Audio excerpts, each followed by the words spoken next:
नमस्कार, आप सभी का बहुत बहुत स्वागत है हमारा राजस्थान में। नवभारत टाइम्स की तरफ से मैं कृतिका चावला आपका अभिवादन करती हूँ। हमारा उद्देश्य हमेशा से ही निष्पक्ष पत्रकारिता का रहा है। हम जनता के हित की बात करते हैं, आवाज उठाते हैं। आज से हर रोज राजस्थान से जुड़ी 10 बड़ी खबरें लेकर मैं हाजिर रहूंगी। हमेशा की तरफ से आप अपने विश्वास से हमें नवाजेंगे, ऐसा मेरा विश्वास है। चलिए शुरू करते हैं आज की 10 बड़ी खबरें। राजस्थान कांग्रेस को एक बड़ा झटका लगा है और नागौर जिले की खीवसर विधानसभा के पदाधिकारी समेत 1300 कार्यकर्ताओं ने पार्टी छोड़ दी है। कांग्रेस पार्टी से निलंबित किए गए कुचेरा नगर पालिका के चेयरमैन तेजपाल मिर्धा ने ये जानकारी दी। दरअसल कांग्रेस ने लोकसभा सीट पर राष्ट्रीय लोकतांत्रिक पार्टी के साथ गठबंधन किया है और इसे आरएलपी के लिए खाली छोड़ दी। कांग्रेस ने यहां नागौर सांसद और आरएलपी चीफ हनुमान बेनीवाल को मैदान में उतारा है। इस बीच बेनीवाल की शिकायत के आधार पर नागौर से भाजपा उम्मीदवार ज्योति मिर्धा के पक्ष में प्रचार करने के आरोप में सोमवार को 3 कांग्रेस कार्यकर्ताओं को 6 साल के लिए निलंबित कर दिया।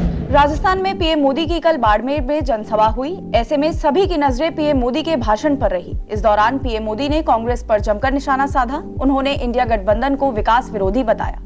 वहीं पीएम मोदी ने निर्दलीय प्रत्याशी रविंद्र सिंह भाटी पर कुछ नहीं बोला। हालांकि पीएम मोदी ने उन्हें नजरअंदाज करके उनसे बीजेपी का कंपटीशन नहीं माना। हालांकि रविंद्र सिंह भाटी की यात्रा की तरह बीजेपी पदाधिकारियों को घर घर जाकर उनकी राम राम देने की बात कही। राजनीतिक जानकार मान रहे हैं कि बाड़मेर में रविंद्र सिंह भाटी के साथ लोगों को जुड़ाव हो गया है, जिसके चलते अगर पीएम उनके खिलाफ कुछ बोलते तो वो भाटी के पक्ष में चला जाता। ऐसे में उन्होंने अपने भाषण में कांग्रेस को ही टारगेट किया। राजस्थान में लोकसभा चुनाव को लेकर सरगर्मियां लगातार तेज होती रही हैं। सियासी तापमान पूरे परवान पर चढ़ता दिखाई दे रहा है। सभी राजनीतिक पार्टियां बड़े जोर शोर से चुनाव प्रचार में जुटी हुई हैं। इस बीच राजस्थान सरकार में मंत्री किरोड़ीलाल मीणा का बड़ा बयान सामने आया है। उन्होंने दौसा के महुआ में एक चुनावी सभा को संबोधित करते हुए दावा किया है कि अगर महुआ से भारतीय जनता पार्टी नहीं जीतती तो वे मंत्री पद छोड़ देंगे। उनके बयान का वीडियो सोशल मीडिया पर काफी वायरल भी हो रहा है। राजसमंद लोकसभा सीट से भाजपा प्रत्याशी महिमा सिंह के एक बयान चर्चा में है। उन पर पार्टी के ही एक कार्यकर्ता पर भड़कते हुए वोट नहीं देने की बात करने का आरोप है। उनके इस विवादित बयान का एक वीडियो सोशल मीडिया पर काफी वायरल होने लगा है। सामने आया है कि राजसमंद में चुनाव प्रचार के बीच कार्यकर्ता बैठक में एक कार्यकर्ता ने प्रत्याशी महिमा सिंह से लोकसभा क्षेत्र के बाहरी लोगों की नौकरी से संबंधित सवाल उठाया। बताया जा रहा है कि इस सवाल पर महिमा सिंह अचानक भड़क गई। उन्होंने सवाल पूछने वाले कार्यकर्ता से कहा, तुम्हें वोट देने की जरूरत नहीं। राजस्थान के जोधपुर से कांग्रेस प्रत्याशी ने भाजपा के 2047 का देश बनाने वाले बयान पर तंज कसा है। उन्होंने कहा कि मेरे पास भी एक अच्छी स्कीम है। मैं यहां से चांद तक सोने की सीढ़ी बनवाऊंगा, जिससे हिंदुओं को भगवान और मुसलमानों को अल्लाह भी मिल जाएंगे।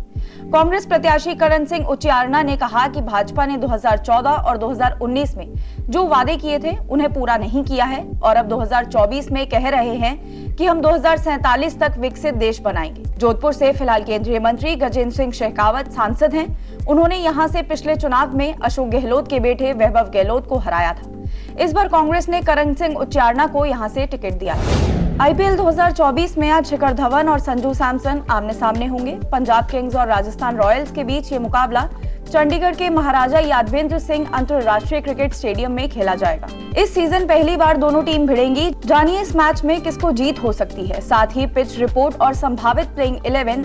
आईपीएल 2024 में अब तक पंजाब और राजस्थान दोनों 5-5 मैच खेल चुके हैं। हालांकि संजू सैमसन ने इस दौरान 4 मैच जीते हैं, तो धवन की टीम को सिर्फ 2 ही जीत नसीब हुई है। पॉइंट्स टेबल में राजस्थान रॉयल्स टॉप पर हैं, वहीं पंजाब किंग्स 8वें नंबर पर हैं। राजस्थान के कप्तान सैमसन शानदार फॉर्म में हैं, तो पंजाब के कप्तान धवन खराब फॉर्म से जूझ रहे हैं। राजस्थान में राजपूत रविंद्र सिंह भाटी और राजकुमार रोत यानी आरआरआर ने बीजेपी के माथे पर चिंता की लकीरें ला दी हैं। बीजेपी के 400 पार के नारे को गति राजस्थान जैसे राज्य में क्लीन स्वीप से ही मिल सकती थी, पर अब ऐसा लगता है कि बीजेपी की इस राह में कांटे ही कांटे पैदा हो रहे हैं। बाड़मेर में छात्र नेता रविंद्र सिंह भाटी ने और बांसवाड़ा में भारतीय आदिवासी पार्टी के राजकुमार रोत ने अपने नामांकन के दिन जो भी भीड़ जुटाई है, उससे बीजेपी के कान खड़े हो गए हैं। बांसवाड़ा में बीजेपी के केंद्रीय मंत्री कैलाश चौधरी की साख दांव पर लगी हुई है। सबसे बड़ी बात यह है कि बाड़मेर और बांसवाड़ा हैं, तो संख्या में केवल 2 सीटें और इनका प्रभाव कई सीटों पर पड़ सकता है। राजधानी में बदमाशों के हौसले बुलंद हो गए हैं। मॉर्निंग वॉक कर रही एक महिला की चेन तोड़ दी है। भृगु पथ पर मॉर्निंग वॉक कर रही सोनू मीणा की चेन तोड़ी है। बाइक सवार 3 बदमाशों से अकेली भिड़ी है सोनू मीणा। वारदात का सीसीटीवी फुटेज सामने आ गया है। बदमाश सोनू पर गुलेल से हमला करते हुए नजर आ रही हैं। फुटेज के आधार पर बदमाशों की तलाश में पुलिस जुट गई है। जोधपुर के जयनारायण व्यास विश्वविद्यालय की परीक्षा आज से शुरू हो रही है।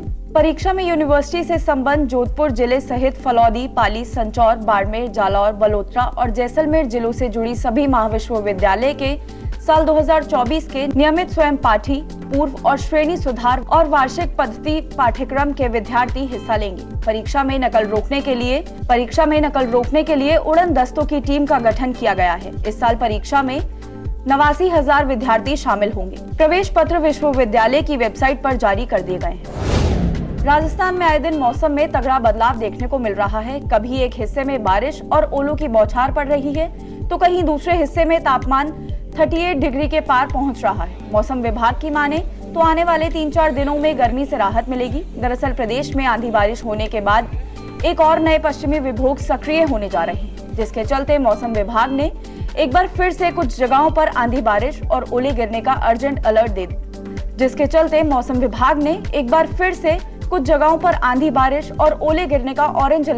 दिया। धन्यवाद।